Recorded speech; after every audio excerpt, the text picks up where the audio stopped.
हमारे यहाँ से बहुत सारे वर्कर कहाँ काम करते हैं? सऊदी अरब।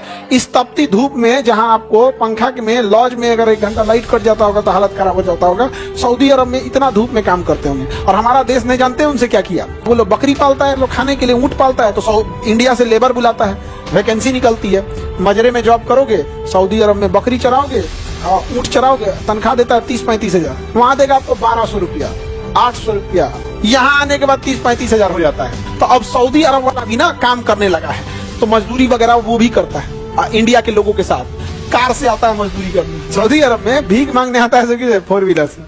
सऊदी अरब में जाके 4 करोड़ की गाड़ी है, रोल्स रॉय भाड़ा पे चलती है, टैक्सी में चलाता है, हाथ दे के रोकवाता है, टैक्सी यस सर। अब यहाँ पे ना सरकार को लगा कि पेट्रोल खत्म हो जाएगा, सोना खत्म हो जाएगा, तो हमारी जनसंख्या क्या करेगी? बाकी अरब में तेल है, भरपूर है, गैस भरपूर भरा हुआ है, जनसंख्या है नहीं, कोई दिक्कत, और सोने का विशाल भंडार है, सोना का, सोना बताइए, हम लोग यहाँ जमीन खोदिए दारू का बोतल निकले, यहाँ पे क्या है? सोना।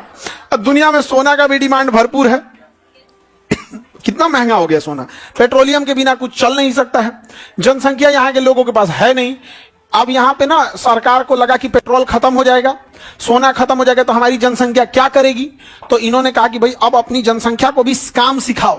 तो अब सऊदी अरब वाला भी ना काम करने लगा है, तो मजदूरी वगैरह वो भी करता है इंडिया के लोगों के साथ, कार से आता है मजदूरी करने, वहां भीख मांगने आता है 4 व्हीलर से। सऊदी अरब में भीख मांगने आता है 4 व्हीलर से। सऊदी अरब में जाके 4 करोड़ की गाड़ी है, रोल्स रॉय भाड़ा पे चलती है, टैक्सी में चलाता है, हाथ दे के रोकवाता है, टैक्सी यस सर, हाँ चलना है। जनसंख्या ही नहीं है वहां पे, तो ये प्रॉब्लम है। आज भी हम लोग की इकोनॉमी बहुत बड़ी है, बट प्रॉब्लम क्या है? जनसंख्या में भी क्या है, अब जो पैसा है वो डेवलपमेंट में खर्च होना चाहिए, तो चावल भात दाल गेहूं बांटने में खर्च हो जाता है। तो ये बहुत बड़ा समस्या है यहाँ पे। और उन लोगों के पास सोचिए, हम लोग के पास तो लाख संसाधन है, पानी है, खेती है, हर टाइप का मौसम है। अब कल्पना करो अरब वालों को क्या बीतता होगा, खाली रेगिस्तान है बस। अब लेकिन जनसंख्या कम है, अब वो लोग बकरी पालता है, लोग खाने के लिए ऊँट पालता है, तो इंडिया से लेबर बुलाता है, वैकेंसी निकलती है, मजरे में जॉब करोगे, सऊदी अरब में बकरी चराओगे, ऊँट चराओगे, तनख्वाह देता है 30-35 हजार, यहां से जाएंगे तो वहां 30-35 हजार नहीं देता है, वहां देगा आपको 1200 रुपया, 800 रुपया, यहां आने के बाद 30-35 हजार हो जाता है। हाँ रियाल देता है, यहाँ आने के बाद हो जाता है, तो ज्यादा पैसा नहीं देता है, लेकिन यह देता है। अब आप वहां बकरी चराइए, ऊँट चराइए, मेसन लाइन का काम करना है तो जोड़ाई वगैरह कीजिए, वेल्डिंग कीजिए, क्योंकि जनसंख्या है नहीं। और वहां की जनसंख्या के वहां के मजदूरों से काम कराएंगे तो उनको तब 1000 रियाल पे तो काम नहीं करा सकते, उसको ज्यादा देना पड़ेगा। इसलिए हमारे यहाँ से बहुत सारे वर्कर कहाँ काम करते हैं? सऊदी अरब। इस तपती धूप में जहां आपको पंखा में लॉज में अगर 1 घंटा लाइट कट जाता होगा तो हालत खराब हो जाता होगा, सऊदी अरब में इतना धूप में काम करते होंगे। और हमारा देश नहीं जानते उनसे क्या किया। हमारे यहाँ से 55 लाख लोग अरब देश में काम कर रहे हैं, जहां से बिना भारत सरकार का कुछ भी किए यहाँ सीधे पैसा भेजते हैं भारत में, सीधा पैसा। और भारत सरकार के पास विदेशी मुद्रा का भंडार भर गया है। दुनिया में सबसे ज्यादा अगर कोई मजदूर कमा के पूरी दुनिया में पैसा भेजता है तो भारत में, पूरी दुनिया में।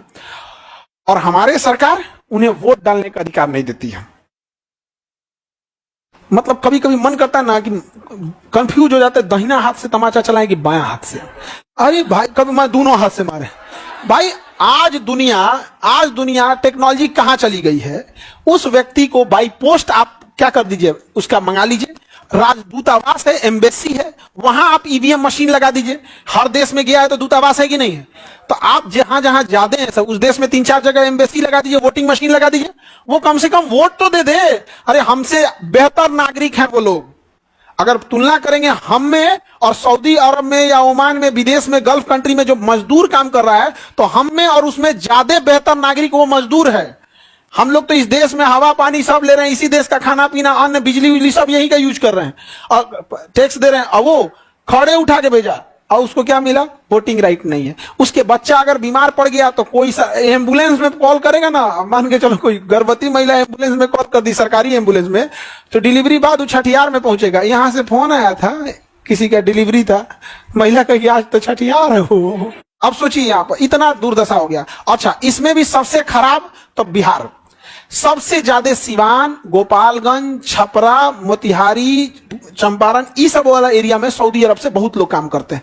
मजबूरी में वो लोग लखनऊ उतरते हैं। कहां उतरते हैं? लखनऊ उतरने के बाद अब ट्रेन में देखते हैं तो रिजर्वेशन है कि नहीं है, तब आते हैं बिहार में। समझा कि नहीं?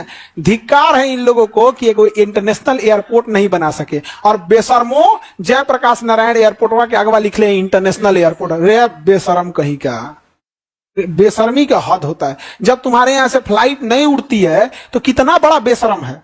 अब बड़का अक्षर में और लेटरवा के पीछे लाइट जलाता है इंटरनेशनल एयरपोर्ट। गजब बेशरम है, बाप रे बाप, गजब बेशरम। समझे? हम लोग कहेंगे कि डबल इंजन सरकार तो फलाना सरकार ये है वो है। भाई साहब, एक इंटरनेशनल एयरपोर्ट नहीं, शर्म की बात है। यहां पर वो तो गया वाला है इंटरनेशनल, वो भी किस लिए? हज के लिए। उनकी मजबूरी है कि हज दूसरे जगह नहीं हो सकता है तो हज के लिए जाते हैं। वो भी साल में एक बार, जब हज के लिए, जैसे अभी हज का महीना आया है तो हज के लिए जाएंगे यहाँ पे। अदरवाइज में वो भी इंटरनेशनल नहीं है। हाँ, बोध गया वगैरह से आते हैं लोग। पटना नहीं होना चाहिए। सोचिए उस मजदूर को कैसा लगता होगा कि वो यूपी की राजधानी लखनऊ में उतर रहा है और फिर वहां से ट्रेन से पकड़ के अपने यहाँ हाजीपुर, सिवान आ रहा है। नहीं बन सकता है पटना एयरपोर्ट पे, नहीं। क्योंकि हम लोग को चाहिए क्या? गुंडों की लात, बतियाने के लिए जात और खाने के लिए भात। समझे? यहां गुंडा लात मारेगा मालिक, फिर एक दूसरा हाँ मालिक, हाँ मालिक। नौक मतलब ना, गुलामी करने में हम आज भी आगे हैं। यहाँ एक गांव में एक विधायक घूम जाएगा ना, नतमस्तक हो जाएंगे लोग यहाँ पर। विधायक जी प्रणाम, प्रणाम, विधायक जी प्रणाम। लगता है कि इनके घर का खर्चा यही उठा रहे हैं। मुंह मोड़ लो एक बार, समझ में आएगा क्या काम किया। सोचो, इस देश, इस राज्य में अभी तक मतलब बांध कंट्रोल करने के लिए नेपाल में बांध नहीं बन सका, क्योंकि नरेंद्र मोदी को पता है कि यहाँ के लोगों को ये सब नहीं चाहिए। एक बच्चा नाराज होता है तो उसे आप ऐसा नहीं कहिएगा कि हाँ बाबू तुमको हम एडमिशन करा देंगे। कोई छोटा बच्चा को आप नहीं कहेंगे कि तुम्हारा बहुत बीपीएससी में एडमिशन करा देंगे, यूपीएससी करना ही नहीं है। छोटा बच्चा नाराज होता है तो उसको लेम चूस दे दिया जाता है, चॉकलेट चॉकलेट, मान गया। उसी तरह बिहार वाला को लिए 5 किलो भात, मान गया, मान गया। वो 5 किलो भात पे मान गया। आना कौन चाहिए? भाषण देना है कि बिहार एकमात्र ऐसा राज्य है जहां डूबते सूरज की भी पूजा कीजिए। भाई हमारा छठ है, हमको पता है। भाषण मत दो, भाषण मत दो, वो हमें पता है। इसमें आपका कोई योगदान नहीं है छठ मनाने में। हम बिहारियों की श्रद्धा है जो हम लोग जनरल डिब्बा में लदा के आते हैं। ट्रेन के बाथरूम में 14 आदमी घुस के आता है छठ के समय, शायद जानवर भी ना आए। हम लोग बचा के रखे हैं छठ को। छठ कौन बचा के रखा? हम लोग भी। हमारे यहाँ की महिलाएं, कम टफ है छठ त्योहार। बाप रे बाप, व्रत रह के और भी घाट पे जाना आना, कितना मेहनत की चीज है।